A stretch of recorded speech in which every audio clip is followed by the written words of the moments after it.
প্রথমে বিশেষ বিশেষ খবর। সাউথ ক্যালকাটা ল কলেজের ছাত্রীর গণধর্ষণের ঘটনার প্রেক্ষিতে রাজ্যের সব কলেজ বিশ্ববিদ্যালয়ের স্টুডেন্ট ইউনিয়ন রুম বন্ধ রাখতে উচ্চশিক্ষা দপ্তরকে নির্দেশ দিয়েছে কলকাতা হাইকোর্ট। তৃণমূল কংগ্রেসকে রাজ্যের ক্ষমতা থেকে সরানোর জন্য বিজেপির সকল স্তরের কর্মী সমর্থককে একযোগে লড়াই করার আহ্বান জানিয়েছেন নবনির্বাচিত রাজ্য সভাপতি শ্রমিক ভট্টাচার্য। বাংলাভাষী পরিযায়ী শ্রমিকদের অনুপ্রবেশকারী অভিযোগে আটকে রাখার ঘটনায় উদ্বেগ প্রকাশ করে রাজ্য সরকার প্রতিবেশী ওড়িশা সরকারকে চিঠি দিয়েছে। যোগ্যদের চাকরিতে ফেরানো এবং অযোগ্যদের বরখাস্ত করার দাবিতে আগামী 14 জুলাই নবান্ন অভিযান করবে যোগ্য শিক্ষক শিক্ষিকা অধিকার মঞ্চ। ঘূর্ণাবর্ত এবং নিম্নচাপের জেরে আগামী 5 দিন রাজ্যের সব জেলাতেই বৃষ্টির সম্ভাবনা। আসছি বিস্তারিত সংবাদে। কসবা সাউথ ক্যালকাটা ল কলেজের ছাত্রীর গণধর্ষণের ঘটনার পর রাজ্যের সব কলেজ বিশ্ববিদ্যালয়ের স্টুডেন্ট ইউনিয়ন রুম বন্ধ রাখতে উচ্চশিক্ষা দপ্তরকে নির্দেশ দিয়েছে কলকাতা হাইকোর্ট। বিচারপতি সৌমেন সেন এবং বিচারপতি স্মিতা দাসদের ডিভিশন বেঞ্চের নির্দেশ, কলেজ কর্তৃপক্ষ এ ব্যাপারে নজরদারি চালাবে। কোনো রকম বিনোদনের জন্য ওই ঘর ব্যবহার করা যাবে না। জরুরি কোনো প্রয়োজন হলে বিশ্ববিদ্যালয়ের রেজিস্ট্রারের কাছে যথাযথ কারণ জানিয়ে লিখিত আবেদন করতে হবে। উল্লেখ্য, আইনজীবী সায়ন বন্দ্যোপাধ্যায় রাজ্যের সব কলেজে ইউনিয়ন রুম বন্ধের আবেদন জানিয়ে মামলা দায়ের করেন।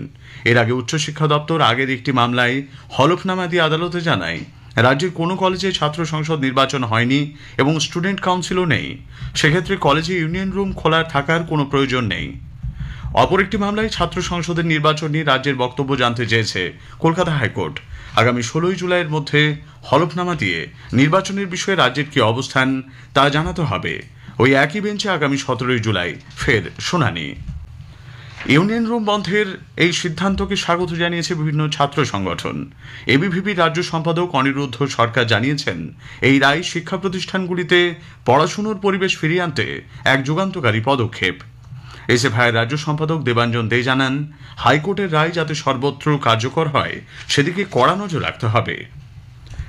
রাজ্যের বিভিন্ন সরকার পোষিত কলেজের পরিচালন সমিতির মেয়াদ বাড়ানো হলো আরও 6 মাস।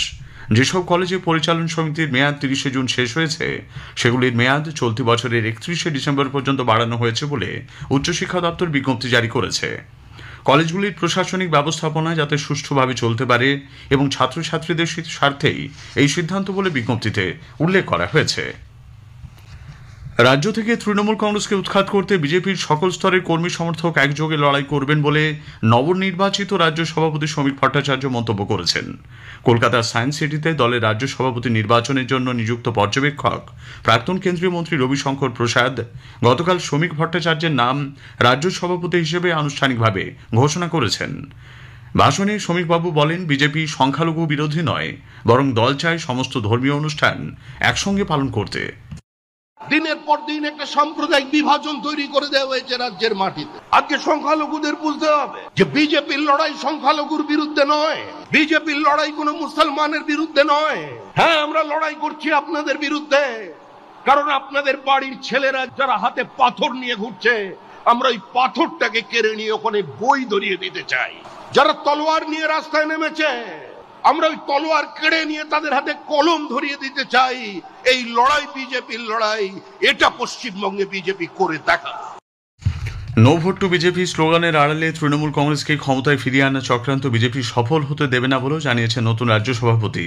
এর আগে কেন্দ্রীয় মন্ত্রী রবিশঙ্কর প্রসাদ অভিযোগ করেন, দেশ ক্রমশ উন্নতির দিকে এগিয়ে গেলেও রাজ্যে মমতা ব্যানার্জির শাসনকালে পশ্চিমবঙ্গ পিছিয়ে পড়েছে।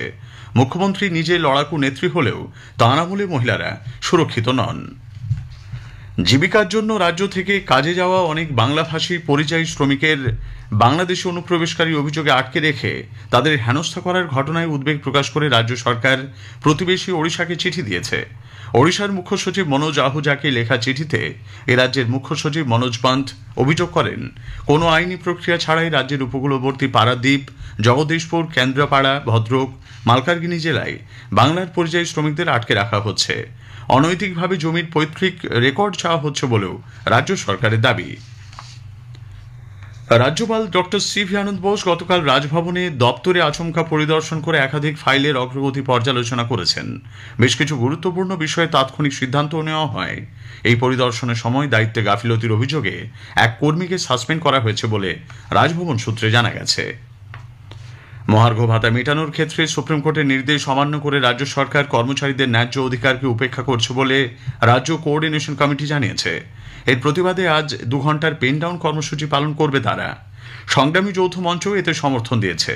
গত মঙ্গলবার কলকাতায় সাংবাদিক সম্মেলনে সংগ্রামী যৌথ মঞ্চের আহ্বায়ক ভাস্কর ঘোষ একথা ঘোষণা করেন। আগামী 9 জুলাই প্রস্তাবিত ধর্মঘটকেও সমর্থন জানানোর কথা বলেন ভাস্কর বাবু।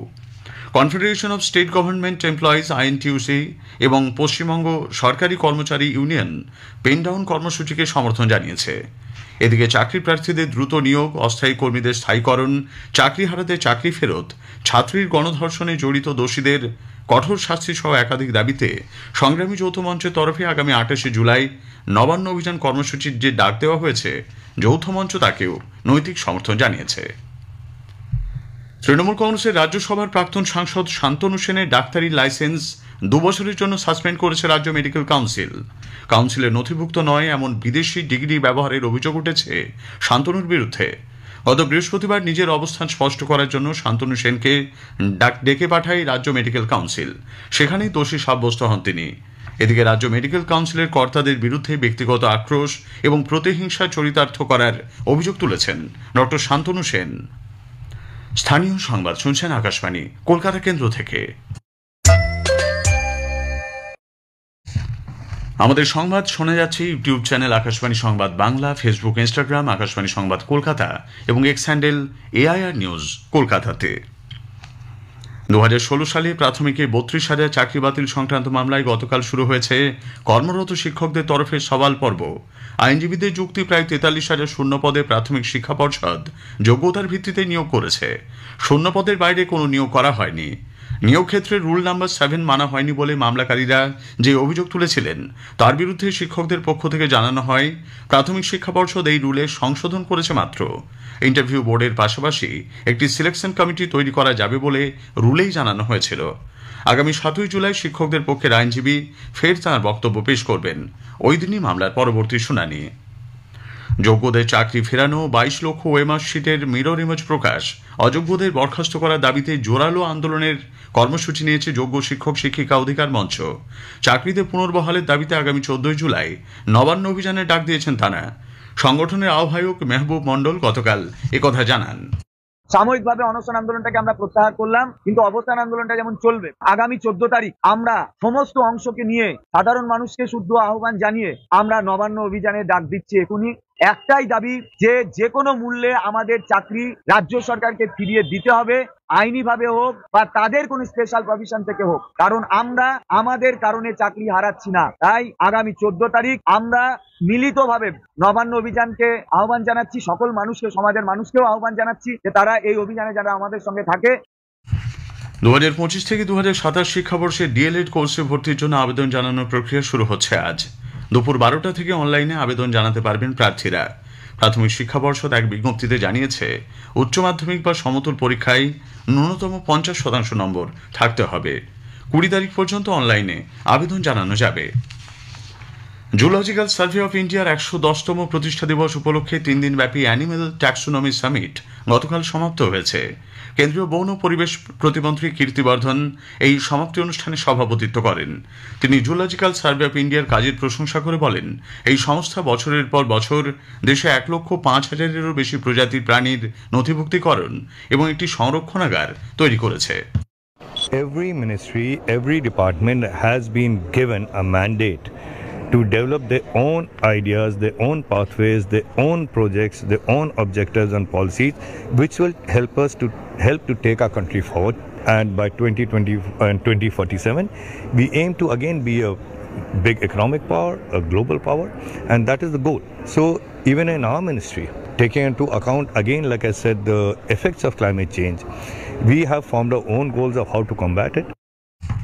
সমুদ্রে 2 মাস মাছ ধরা বন্ধ থাকার সময় মৎস্যজীবী পরিবার পিছু রাজ্য সরকারের মাসিক 5,000 টাকা করে সহায়তা দেওয়ার কথা থাকলেও মৎস্যজীবীরা তা পাচ্ছেন না, এই অভিযোগ তুলেছে দক্ষিণবঙ্গ মৎস্যজীবী ফোরাম। সমুদ্র সাথী নামে ওই প্রকল্প 2024-25 অর্থবর্ষ থেকে চালু হওয়ার কথা ছিল। রাজ্যের মৎস্যমন্ত্রী বিপ্লব রায়চৌধুরী এ বিষয়ে আকাশবাণীকে জানিয়েছেন, এই প্রকল্পে বহু নাম নথিভুক্ত হয়েছে, সেগুলি খতিয়ে দেখে শীঘ্রই আর্থিক সহায়তা দেওয়া হবে। ঘূর্ণাবর্ত এবং নিম্নচাপের জেরে আগামী 5 দিন রাজ্যের সব জেলাতেই বৃষ্টির সম্ভাবনা রয়েছে বলে আলিপুর আবহাওয়া দপ্তর জানিয়েছে। কলকাতা প্রিমিয়ার লিগ ফুটবলে ইস্টবেঙ্গল আজ সুরুচি সংঘের বিরুদ্ধে খেলবে। নৈহাটি স্টেডিয়ামে খেলা শুরু হবে বিকেল 5টায়।